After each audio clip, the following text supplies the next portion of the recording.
On the last evening, a mother lifts a small paper cup to the mouth of her own child. She is not a fanatic. She is a nurse, or a teacher, or a woman who 3 years ago marched for civil rights. No one is holding a gun to her head. Not yet. And she has done this exact thing before, calmly, in the dark, more than once. She believes, in this moment, that she is protecting her daughter. By morning, she will be dead. So will her child. So will 900 other people, a third of them children, in a settlement most of them helped build with their own hands. The world would decide they were brainwashed fools who drank the Kool-Aid. That is wrong twice over. It wasn't Kool-Aid, and it wasn't a moment of madness. To understand how an ordinary woman gets to that cup, you have to stop asking what was wrong with her and start watching the machine that was built around her. One reasonable step at a... The place is Jonestown, Guyana, on the northern shoulder of South America, carved out of the jungle. The date is November 18th, 1978. By the end of that day, more than 900 members of an American church called the People's Temple are dead, and their leader, a preacher named Jim Jones, lies among them with a bullet in his head. You already know the phrase, drinking the Kool-Aid.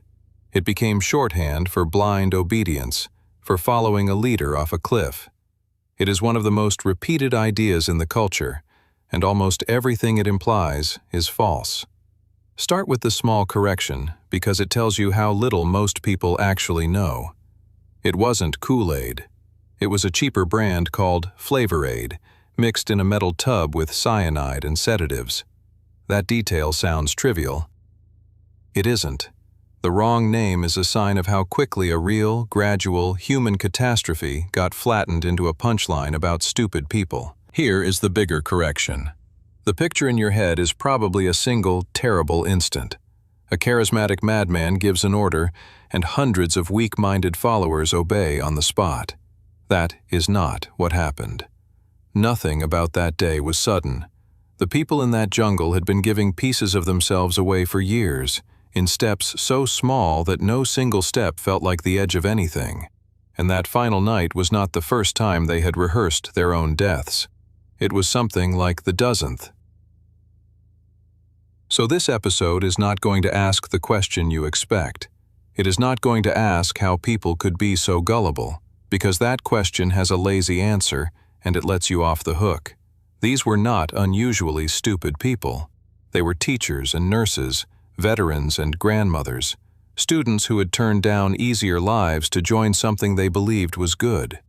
The question is this: if they were ordinary, if the ending was rehearsed, if not one of them woke up that morning intending to die, then how does a person get from wanting to build a fairer world to holding poison over a child? What is the mechanism that closes the exits so slowly that no one sees the last one shut? There are 6 mechanisms in this story. I am going to name all of them. 2 of them you have already met on this channel, in a Yale laboratory and a Stanford basement.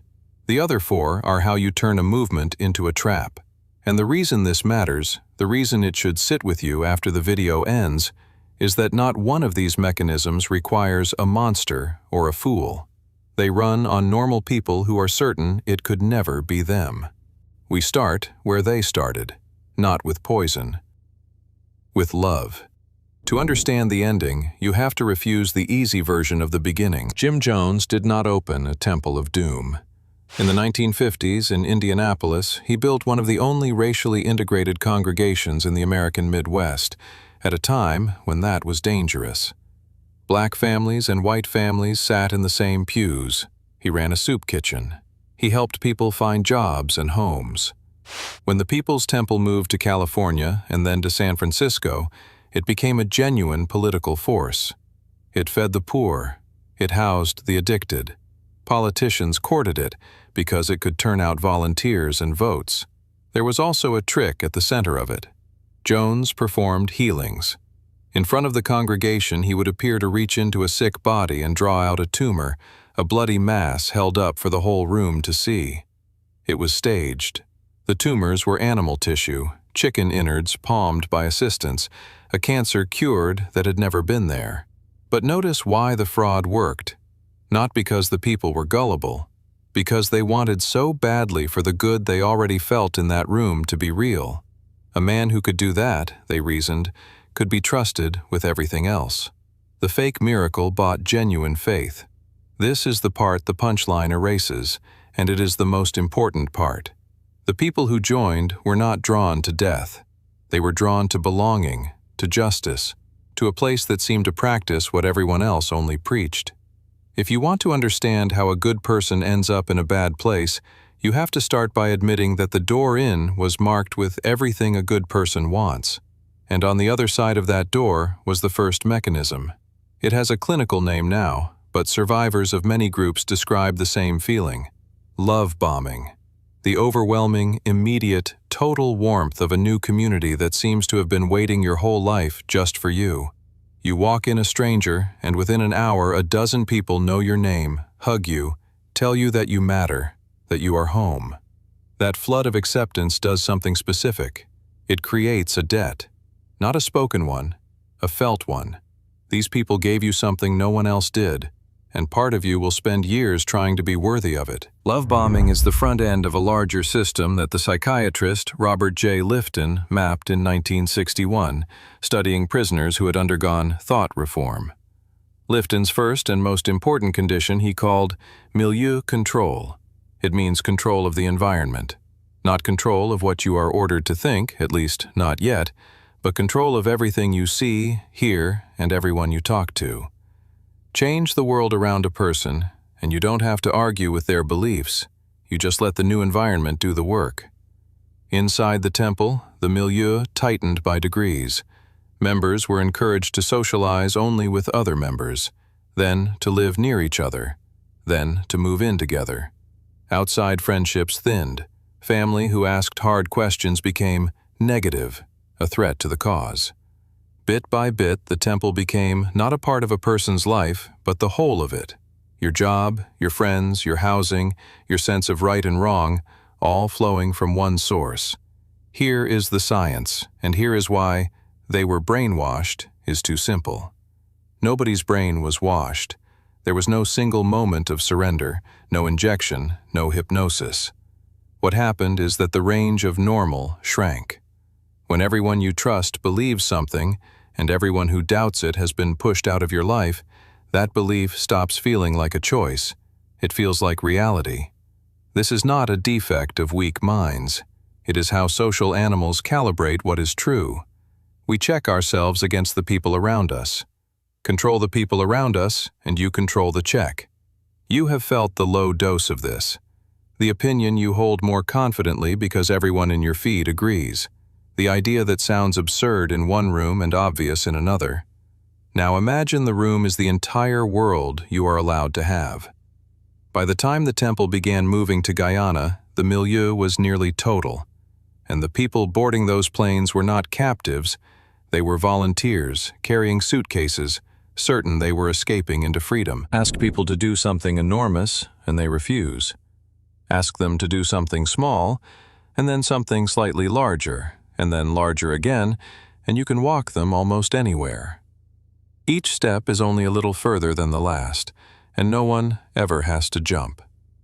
This is the second mechanism, and the psychologist Robert Cialdini gave it its clearest name: commitment and consistency. Human beings have a deep need to behave in ways that match what they have already done. Once you take a small action, you quietly rewrite your own self-image to fit it, and the next, larger action in the same direction feels less like a leap and more like just being consistent with who you now are. Watch how the temple used it. First, you are asked to give a little time, then a little money, then a tithe. Then, because you have already given so much, why not sign over your paycheck and let the community meet your needs directly? Then your savings, then your house.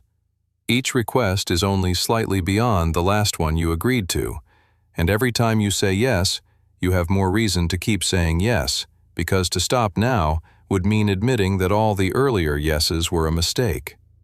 There is a colder version of this in the research: escalation of commitment, studied by the psychologist Barry Staw. The more we have already invested in a course of action, the harder it becomes to abandon it, even as the evidence turns against us. Not despite the cost, because of the cost. The losses we have already taken become the reason we take on more.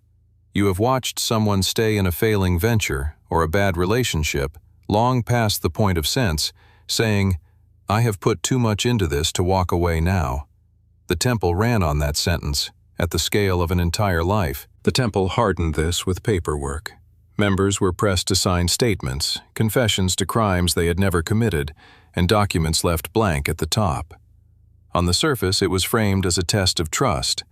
In practice, it was an exit toll. If you ever tried to leave, those papers could be turned against you, to take your children, to send you to prison, to ruin your name. So, you were not only invested in the cause, you were now afraid of what walking away would cost. Devotion and fear had been braided into the same rope.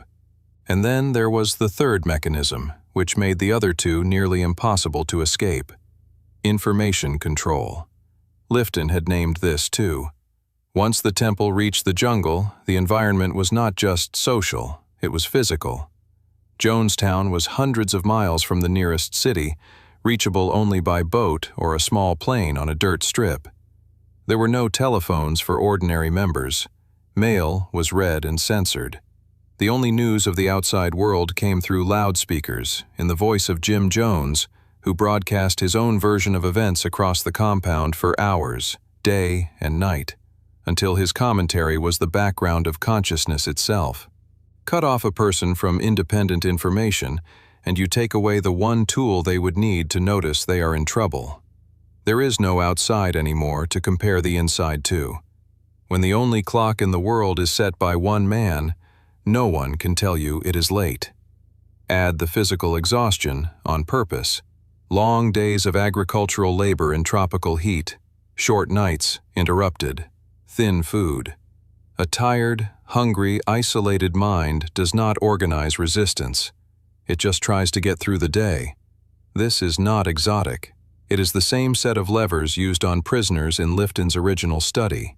The temple had simply assembled all of them in one place, under a jungle canopy, and called it paradise. By 1978, the people of Jonestown had given away their money, their property, their families, their access to the outside world, and most of their sleep. On paper, they had nothing left to give. They were about to be asked for the last thing. Here is the detail that breaks the moment of madness story completely, and it is the one almost no one knows. The mass death of November 18th was not the first time. It was a performance they had staged before. Jones called them White Nights. In the months before the end, he would sound an alarm across the compound, sometimes in the middle of the night. "Enemies are coming," he would say. "The CIA, mercenaries, the American government, coming to torture us, to take the children." And on some of those nights, he told them the time had come to die together, in what he called revolutionary suicide, a phrase he had borrowed from the Black Panther leader Huey Newton and bent to his own use. They were given cups of liquid and told it was poison. They drank it, and then nothing happened. It was a test, Jones would announce, a test of loyalty, of readiness. You passed. Think about what that rehearsal does to a mind. The first time you are told to drink poison for the cause, every instinct in your body screams. But you are surrounded by people drinking, and the guards are watching, and to refuse is to mark yourself as a traitor in front of everyone you have left in the world. So you drink. And you live, and the unthinkable becomes familiar. The second time is easier. By the 10th, the act of raising the cup has been drained of its meaning. It has become a drill, a thing you do to prove you belong. Psychologists call the front end of this the foot in the door. Every small compliance lowers the wall in front of the next one, and you do not see it only in cults. You see the category of it anywhere a group demands escalating proof of loyalty, where each proof makes the next one easier to ask for, until the group can request something no one would have agreed to on the first day. The trick is never the final request. The trick is the order of the requests. This is sunk cost turned into a weapon, and it braids into a mechanism you have already met on this channel: deindividuation, the loss of the individual self inside the group, the same force we watched in the Stanford basement, where anonymous guards did what named people would not. In Jonestown, the uniform was the cause itself. You were not a separate person weighing a private decision. You were one body in a crowd of bodies, all moving together, and the private voice that says, "I don't do this," had been quiet for years. De-individuation does something specific to responsibility. It spreads it out until no single person feels they are holding any. On a white night, no one in that crowd experiences themselves as the one deciding to die. Everyone is simply doing what everyone is doing. The decision belongs to the group, and the group is no one. And notice what the rehearsals quietly accomplished for Jones. By the time the real night came, he did not need to persuade 900 people to do something new. He only needed them to do, one more time, something they had already done and survived. The most extreme act in the whole story had been made to feel routine before it was ever real. There was only one thing left that could break the pattern: a voice from inside the crowd saying "no" out loud where others could hear it. On the last night, there was such a voice. We have it on tape. November 17th, 1978. A United States congressman named Leo Ryan flies into Jonestown. Families back home have been begging Washington to check on relatives they can no longer reach. Ryan comes with reporters and a few concerned relatives, and at first the visit looks almost pleasant. There is a reception, a performance, smiling faces. Then, quietly, notes begin to change hands. A few members whisper that they want to leave. By the next day, a small group has decided to go with the congressman. In a place built on the idea that no one ever leaves, a handful of people walking to the airstrip is not a small thing. It is the whole system cracking in public, in front of outside witnesses. One note, pressed into a reporter's hand during the visit, read simply, "Please help us get out of Jonestown." And as the congressman prepared to leave, the mask slipped in the open. A temple member lunged at Ryan with a knife before others wrestled the man away. Ryan left the compound shaken with a small group of defectors, understanding at last that something here was badly wrong. What he did not understand was how fast it would move. At the Port Kaituma airstrip, as the group tries to board, gunmen from the temple open fire. Congressman Ryan is killed, along with 3 journalists and one of the defectors. Ryan remains the only member of Congress in American history to be killed in the line of duty. Back at the compound, Jones knows what this means. There is no version of the future now where the outside world does not come. So he gathers everyone at the central pavilion, and he begins to talk them through the last white night. Except this one will be real, and the vat of flavor aid is already being mixed. The tape of that final hour survives. The FBI recovered it. And on it, you can hear the 6th mechanism, the one from our very first episode, running at full power.